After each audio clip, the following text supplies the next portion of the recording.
A lot of times, we're out there fixing bad pavement, but we're also looking at why is the pavement bad. We don't just want to go pave the bad pavement, because within a year or two it'll be bad pavement again. So we're trying to correct what caused the bad pavement in the first place. 9 times out of 10, it's drainage. There's no place for the water to go, so the water is just sitting in the road. And water and pavement, they don't get along very well. So most of our projects, we've looked at the math, and as much as 40% of the cost of the project is tied up in drainage, and putting in drainage infrastructure. When you're redirecting water, you have to work with the property owners where that water ultimately is ending up. So we have to work with abutting property owners, we have to secure easements for whatever we're doing, and things like stormwater treatment, what's going to happen to that water before it enters the stream. Those all become important factors.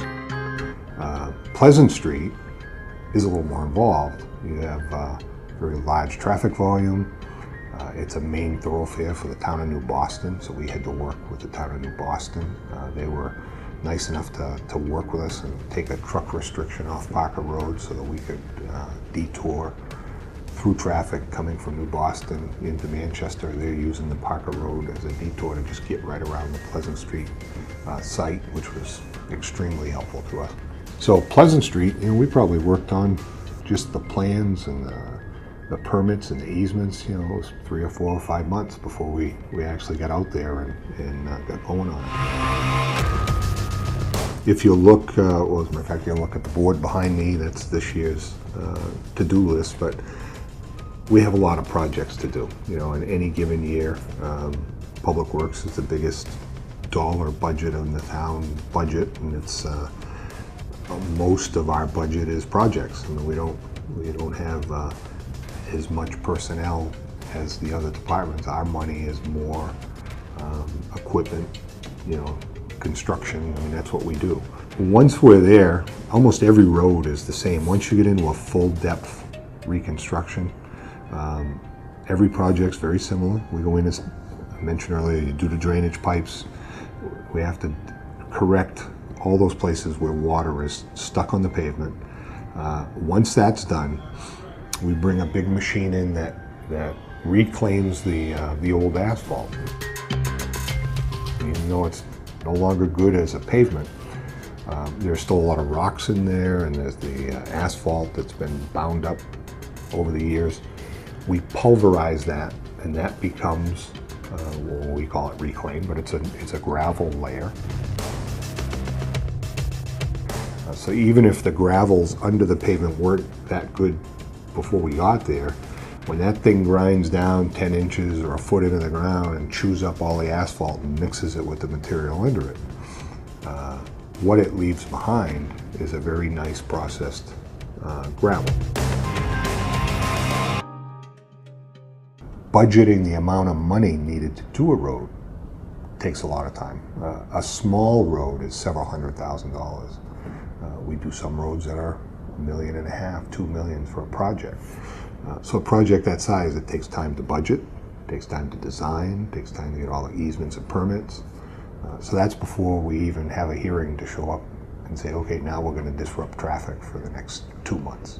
It varies on where the project is, what the project is.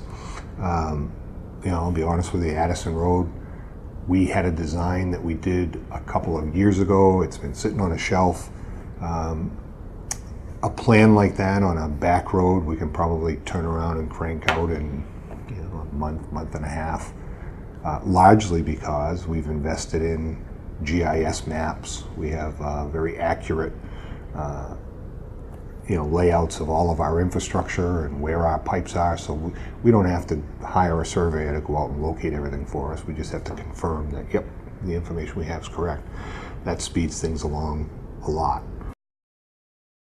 Well, we try to do as much updating on the web page as we can. We have a construction area on the web page, and our engineering folks try to do at least weekly updates, if not even daily updates, if something important is happening.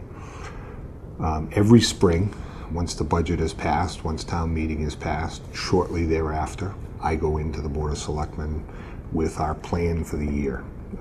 We don't go out publicly before town meeting with what we're planning to do until we're sure how much money we have to do it with. So typically right after town meeting, I go into the board. So if you really want to see what the list is, it's handed to the Board of Selectmen right after town meeting. So you go online, look on the minutes, a meeting or two after town meeting, and you probably could download the whole list of what our plan for the year is.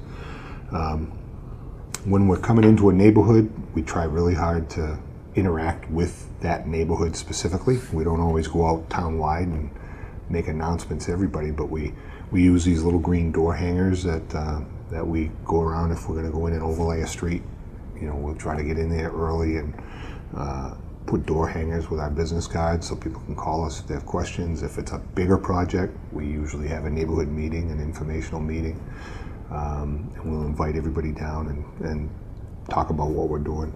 Other than that, we try to get things out on the paper or GTV, as many places we can. Nixle, the police department helps us out with Nixle. So we're just always trying to get the information out there. But it's a big town and there's a lot going on.